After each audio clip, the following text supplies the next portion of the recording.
True life is not fellowship, it's discipleship, it's not living, it's life, it's not religion, it's kingdom.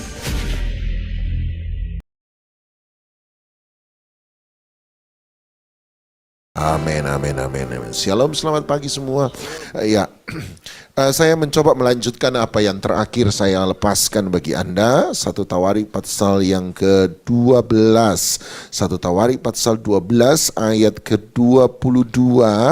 Di sana 1 Tawarik 12 ayat 22 dan Alkitab berkata, dari hari ke hari orang datang kepada Daud untuk membantu dia sehingga mereka menjadi tentara yang besar seperti bala tentara Allah. Jadi hari demi hari orang-orang datang untuk membantu dia, dan saya percaya bahwa itulah tugas manusia yang sesungguhnya. Ketika Tuhan menciptakan Hawa dan Tuhan berkata Tuhan membuat Hawa menjadi penolong yang sepadan, eser kenikdo bahasa Ibraninya, bagi Adam. Saya percaya bahwa ini bukan hanya dalam skup dan lingkaran keluarga, tapi saya pribadi percaya bahwa manusia diciptakan menjadi penolong bagi manusia yang lain. Jadi setiap kita diciptakan untuk membantu satu sama lain, menguatkan satu sama lain. Kita bisa mengangkat diri kita dengan dua cara. Nomor satu, kita merendahkan semua orang dan menginjak semua orang untuk naik ke atas.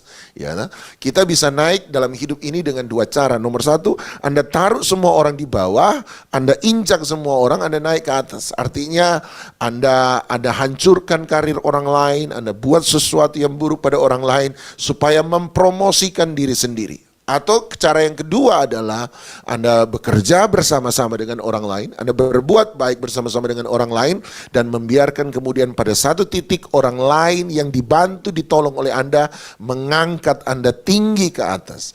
Jadi mana pilihan Anda? Menurut saya selalu percaya pada nomor dua, bahwa kita menolong orang lain dan orang lain yang kemudian akan mengangkat kita. Jadi tidak ada orang mencoba meninggikan dirinya sendiri. Nah, oleh sebab itu kita harus saling membantu satu sama lain, saling membantu satu sama lain. Nah, kata membantu itu sangat luar biasa. Hanya dalam satu perikop itu Anda akan temukan 4 kali saya katakan kata membantu. Satu perikop itu ada 4 kali membantu, membantu, membantu, membantu. Jadi 4 kali kata membantu. Oleh sebab itu kita harus bekerja bersama-sama dengan orang yang lain. Saya tinggalkan kepada Anda, biasanya salah satu pertanyaan saya, pertanyaan orang pada saya adalah, Pak, saya ada pada organisasi gereja tertentu, tapi saya mau keluar dari gereja itu sebab ada masalah begini, begini, begini. Apa yang harus saya lakukan? Bisakah saya tetap tinggal di gereja ataukah saya harus keluar dari organisasi gereja tersebut? Jawaban saya selalu berkata adalah bahwa kita ada pada sebuah organisasi, kita ada pada sebuah komunitas orang percaya karena 3 hal menurut saya. Nomor 1, seseorang tinggal dalam komunitas orang percaya karena 3 hal. Nomor 1, karena Anda bertumbuh di situ. Anda bergabung bersama-sama dengan sebuah komunitas orang percaya, Anda ada di tengah-tengah sebuah institusi gereja, sebab nomor 1, Anda merasa Anda bertumbuh di situ. Nomor 2, Anda tinggal dalam sebuah gereja, Anda ada dalam sebuah institusi gereja, Anda bergabung dalam sebuah komunitas orang percaya. Nomor 2, sebab Anda berkontribusi di situ. Anda punya kontribusi di situ, Anda melayani di situ, Anda berbuat sesuatu di situ, Anda punya ruang untuk berkarya di tempat itu. Jadi nomor 2, Anda berkontribusi di situ. Mungkin Anda sudah tidak bertumbuh secepat mula-mula, tapi Anda punya kontribusi di situ. Jadi Anda dalam sebuah organisasi, Anda dalam sebuah komunitas orang percaya, bukan hanya untuk mendapatkan sesuatu, Anda bertumbuh, tetapi juga untuk Anda memberi sesuatu, Anda berkontribusi. Dan nomor 3, Anda berhubungan di situ, Anda relate di situ, Anda punya ikatan emosi di situ. Jadi nomor 3, Anda punya ikatan emosi dengan orang-orang di sekitar itu. Kalau Anda sudah tidak punya 3-tiganya, menurut saya Anda boleh dengan bebas keluar dari satu institusi gereja, Anda masuk kepada institusi gereja yang lain.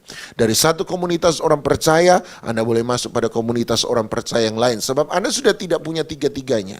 Anda tidak bertumbuh di situ, Anda tidak berkontribusi di situ, dan Anda tidak punya ikatan emosi di situ. Silakan Anda keluar. Kalau Anda hanya punya dua dari antara tiga, maka sebaiknya Anda berpikir untuk tinggal di situ.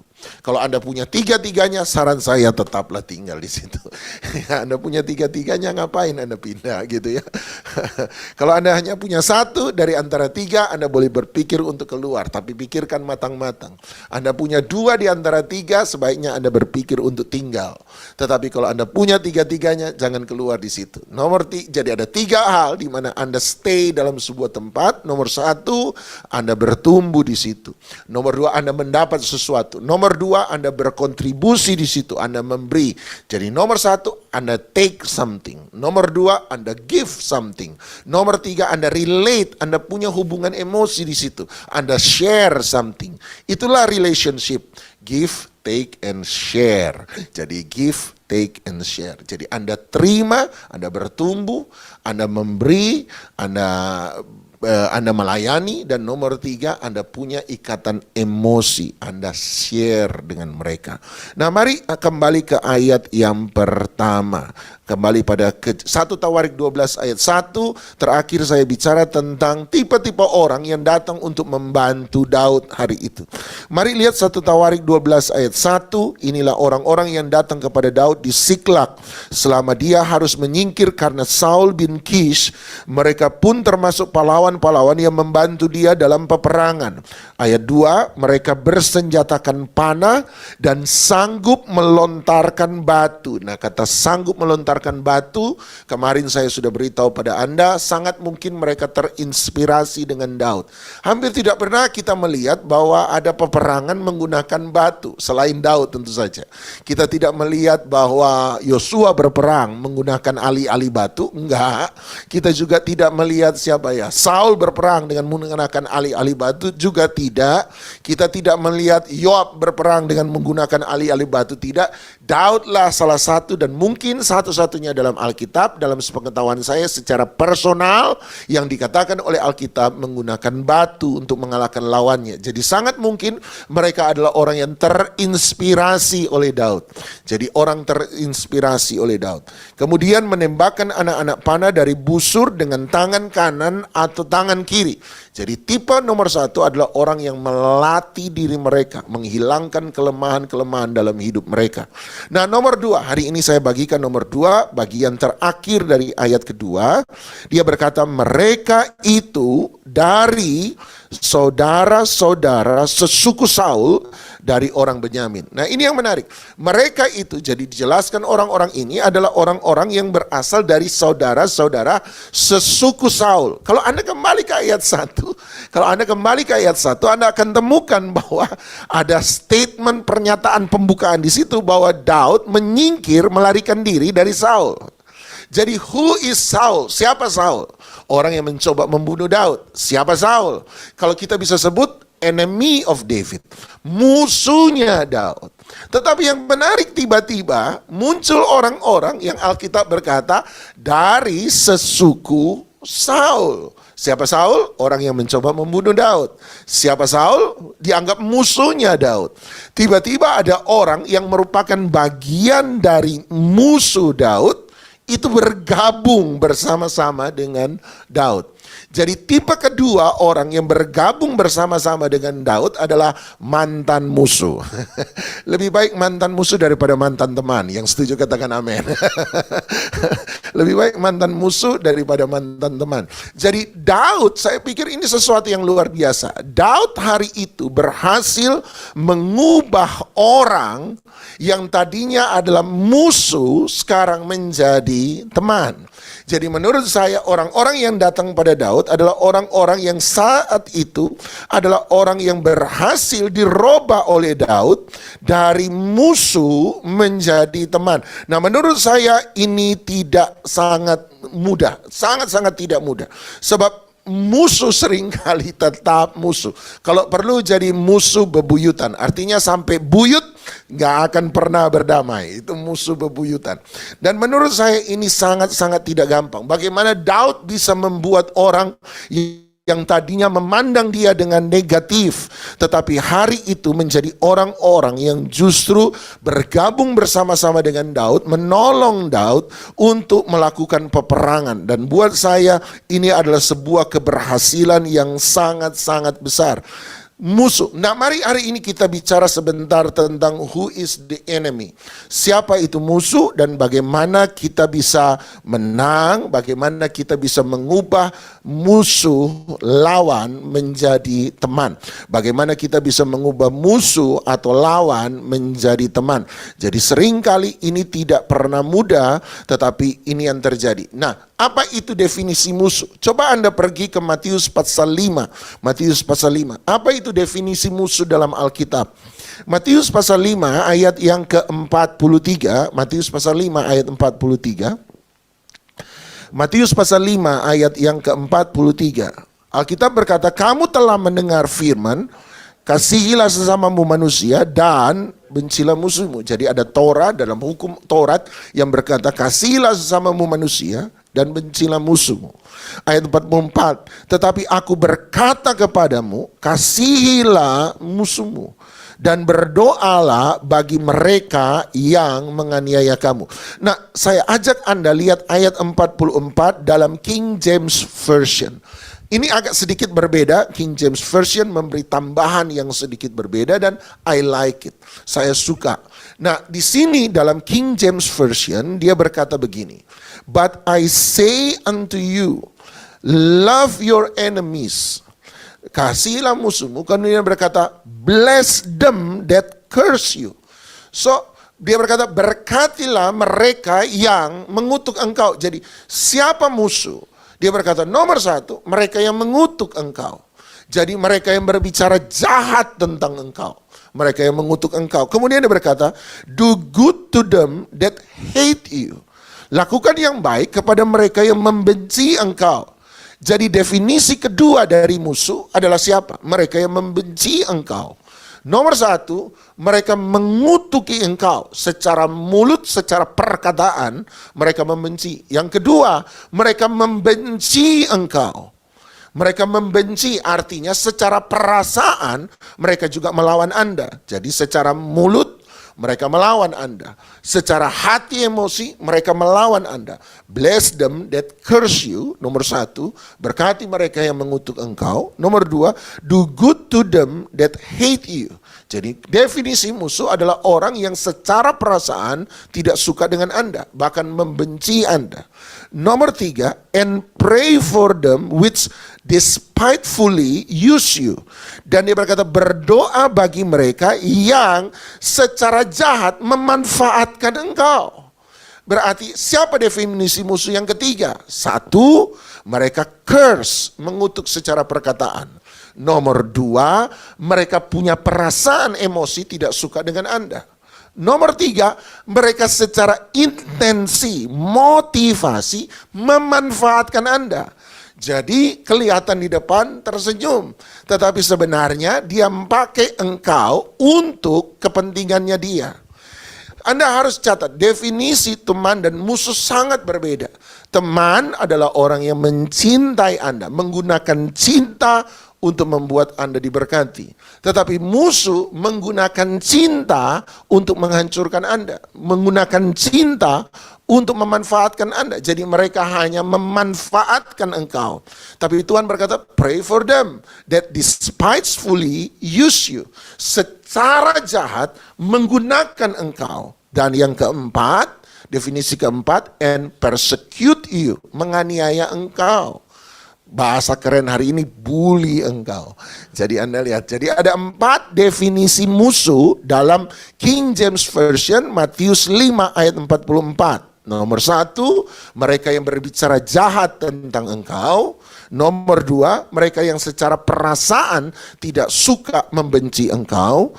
Nomor 3, secara intensi, motivasi hanya ingin memanfaatkan engkau. Dan nomor 4, secara tindakan menganiaya engkau.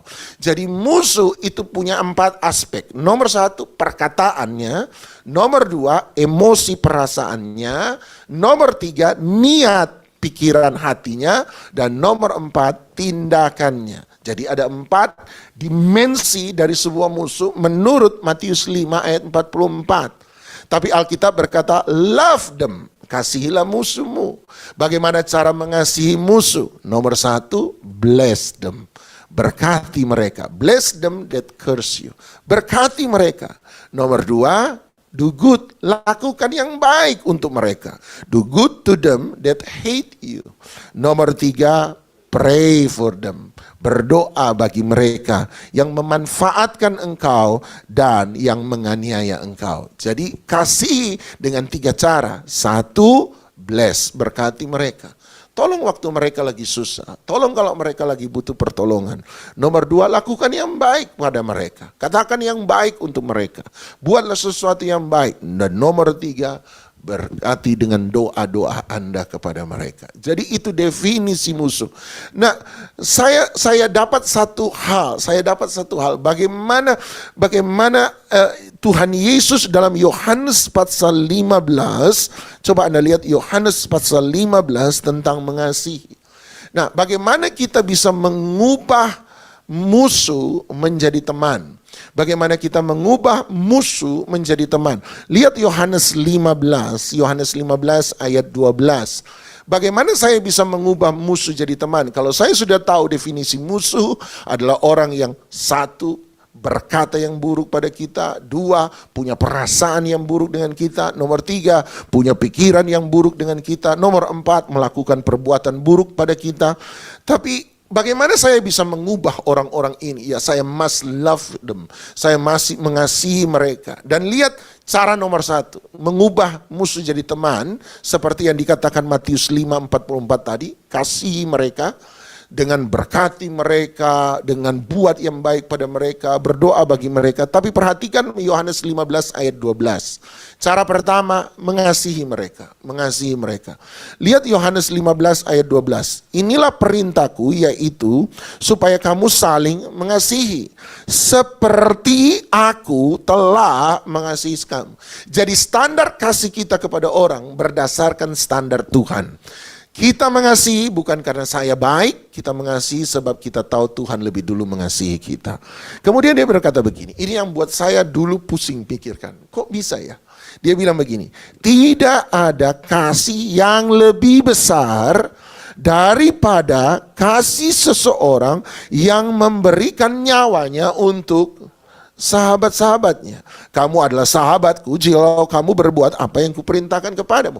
Tiba-tiba dia bilang begini, ayat 13. Mari, ini ada sekian lama membuat saya bingung. Kemudian dia berkata begini, kasih yang terbesar, ayat 12, tidak ada kasih yang lebih besar daripada kasih seorang sahabat memberikan nyawa untuk sahabat-sahabatnya. Coba Anda renungkan. Bukankah kasih yang lebih besar kalau Tuhan Yesus bilang tidak ada kasih yang lebih besar apabila seseorang memberikan nyawa untuk musuh-musuhnya? Sebab dia baru saja bicara soal mengasihi. Dan Anda tahu apa yang Tuhan Yesus katakan, kasihilah musuh-musuhmu. Tapi mengapa tiba-tiba dia berkata the greatest love?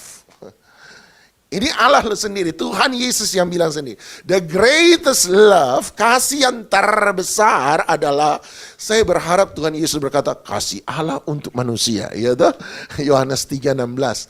Tapi dia berkata, kasih yang terbesar adalah seseorang yang memberikan nyawanya untuk sahabat-sahabatnya.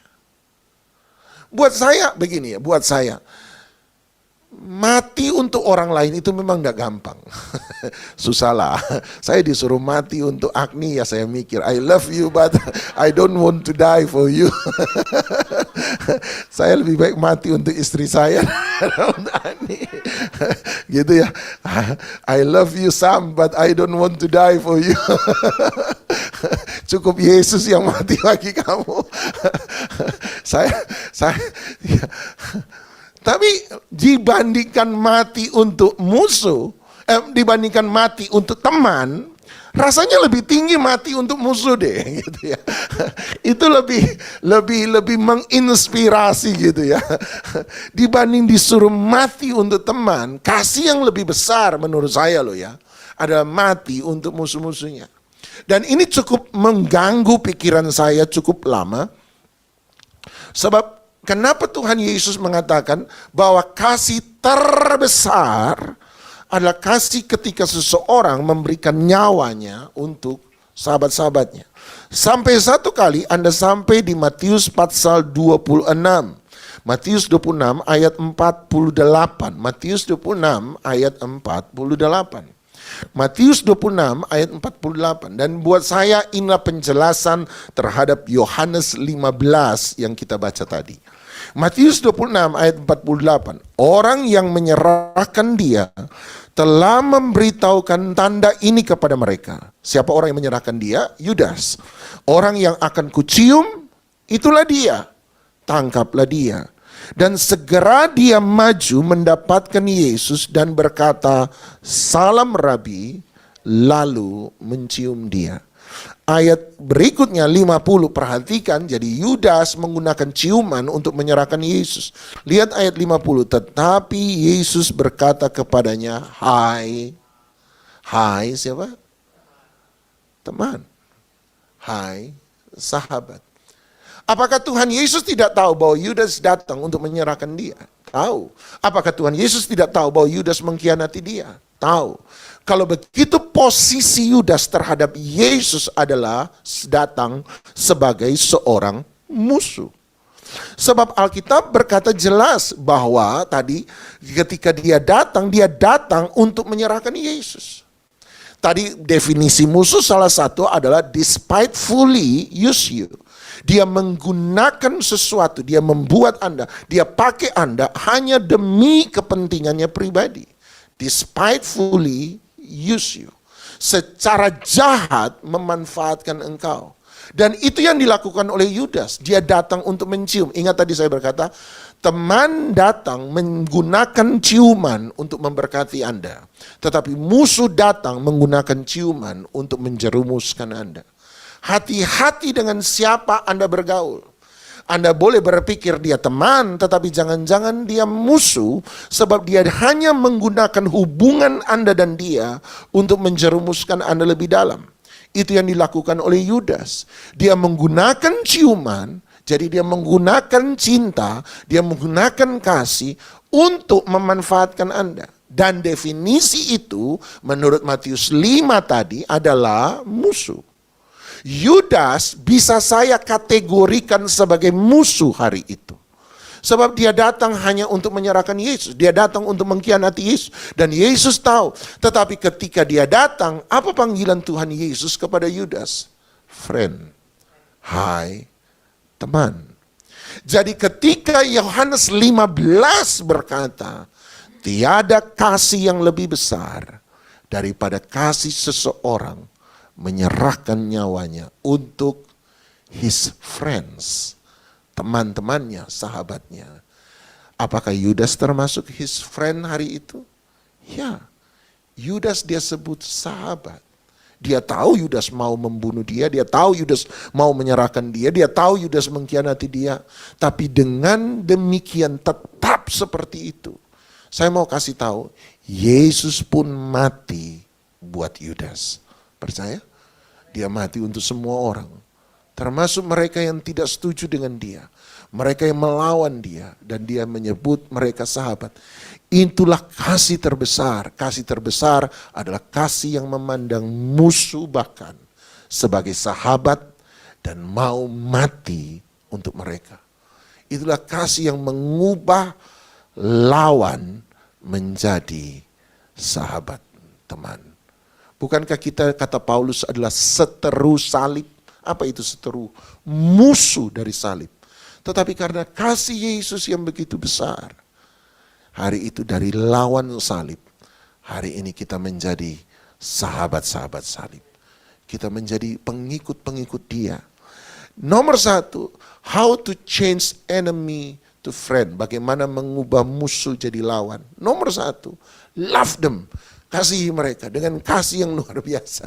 Dan bahkan mengorbankan nyawa. Wow, buat saya harus akui, belum sampai level itu. Harus ngakui, belum sampai level itu. Belum sampai level itu. Kasih Yesus luar biasa. Dan buat saya, that's true. Itulah kasih terbesar. Seseorang yang mengubah lawan menjadi sahabat dia mati untuk mereka.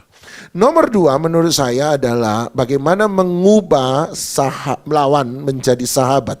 Bagaimana mengubah musuh menjadi sahabat. Lihat Amsal 16 ayat yang ke-7. Amsal 16 ayat yang ke-7. Amsal 16 ayat yang ke-7. Amsal 16 ayat ke-7 Alkitab berkata, jikalau Tuhan berkenan kepada jalan seseorang, maka musuh orang itu pun didamaikannya dengan dia. Bagaimana cara kedua untuk mengubah lawan menjadi musuh? Nomor 1, Alkitab berkata, jikalau Tuhan berkenan kepada jalan seseorang. Jalan dalam Alkitab selalu menunjuk pada kehidupan. Ketika Alkitab berkata bahwa Henokh hidup bergaul dengan Allah, bahasa Inggrisnya berkata Henokh berjalan bersama-sama dengan Allah, walk with God. Ketika Paulus berkata Galatia pasal 5, janganlah hidup dalam daging, tapi hiduplah dalam roh. Bahasa Inggrisnya berkata, don't walk in the flesh, but walk in the spirit. Berjalanlah bukan dalam daging, tapi berjalanlah dalam roh. Jadi Anda lihat kata jalan selalu menunjukkan kepada kehidupan. Jikalau Tuhan berkenan kepada jalan, kepada hidup seseorang, berarti bagaimana mengubah lawan jadi musuh? Tetap lakukan yang benar. Tetap lakukan yang benar. Selalu kalau disuruh mengampuni, selalu kalau disuruh mengampuni, selalu kalau ada jemaat yang tidak mau mengampuni, alasannya begini, tapi Bapak kan nggak tahu modelnya kayak apa. Bapak sih nggak tinggal bareng dia. Iya, sebab saya bukan istrinya. Bapak nggak tahu modelnya kayak apa. Di gereja malaikat Pak, di rumah setan Pak. Bapak nggak tahu apa yang dia buat sama saya. Bapak kan nggak tahu. Bapak nggak akan tahu. Mari coba kita berpikir sederhana. Kita melakukan kebenaran hanya karena kebenaran itu mudah? Ataukah kita melakukan kebenaran karena kebenaran itu bahkan adalah sesuatu yang benar? Saya melakukan kebenaran karena itu mudah, ataukah saya melakukan kebenaran karena itu benar? Komitmen, sama-sama bilang komitmen, adalah sebuah keputusan bukan melakukan apa yang saya mau, tetapi komitmen adalah sebuah keputusan untuk melakukan apa yang benar. Itu komitmen. Ketika saya berkomitmen dengan istri saya, artinya ada satu titik bahkan seandainya ada satu titik lebih mudah untuk berkata cerai, tapi saya tidak akan melakukan sesuatu yang mudah, tapi saya melakukan apa yang benar. Ada banyak orang seringkali mencari cara yang mudah dan bukan mencari cara yang benar. Lupa bahwa Tuhan Yesus pernah berkata, di dalam dunia ada 2 jalan, lebar dan sempit, mana yang kau pilih? Lebar berarti itu mudah. Anda nggak perlu buat apa-apa, saya selalu berkata, nggak perlu buat apa-apa untuk buat sebuah daging menjadi busuk. Anda biarkan saja daging di luar, dia pasti akan busuk. Tapi kalau Anda mau mengawetkan daging, membuat daging tetap baik dan bisa dimakan, Anda butuh energi. Nomor 1, Anda perlu kulkas. Belilah kulkas, ada harga yang harus dibayar. Nomor 2, sudah punya kulkas, Anda tetap harus colok ke listrik. Tiap bulan Anda harus bayar listrik. Membuat sesuatu baik tetap baik, itu tidak pernah mudah.